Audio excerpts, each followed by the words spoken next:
نحمده ونصلي علی رسول الکریم اما بعد۔ ہندوستان کے صاحب نے پوچھا ہے کہ شب برات کب ہے؟ جواب عرض ہے کہ 19 جنوری بروز پیر کو انڈیا میں چاند کو چاہیے 6 ڈگری، برما میں 5 ڈگری، بنگلہ دیش میں 5 ڈگری، نیپال میں 5 ڈگری، کراچی میں 6 ڈگری، پشاور میں 4 ڈگری، ایران میں 6 ڈگری، افغانستان میں 4 ڈگری۔ چونکہ 10 ڈگری میں نظر آتا ہے، یہاں 5 ڈگری اور 6 ڈگری ہے، اس لیے 19 جنوری بروز پیر کو چاند نظر نہیں آئے گا۔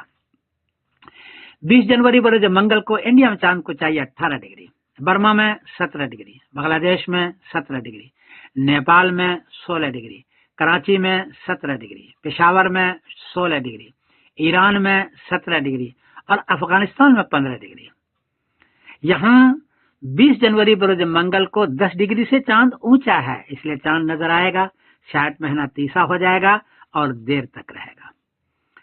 اس اعتبار سے 20 جنوری بروز منگل کو چاند نظر آئے گا اور 21 جنوری بروز بدھ کو شعبان کی پہلی تاریخ ہوگی انشاءاللہ العزیز۔ اس اعتبار سے 3 فروری بروز منگل کو کی شام کو شب برات ہے، 3 فروری بروز منگل کی شام کو شب برات ہے اور 4 فروری بروز بدھ کو شب برات کا روزہ ہے۔ حدیث کے اندر آتا ہے، حضور پاک صلی اللہ علیہ وسلم فرمائے اذا کانت لیلۃ النصف من شعبان فقوموا لیلہا وصوموا نہارہا، کہ اگر شب برات کی رات ہو، 15ویں شعبان ہو، تو اس کے رات کو جگو، یعنی تہجد پڑھو، قرآن شریف پڑھو اور اس کے دن کو روزہ رکھو۔ یہ حدیث ہے ابن ماجہ شریف کی اور حدیث کا نمبر ہے 1388۔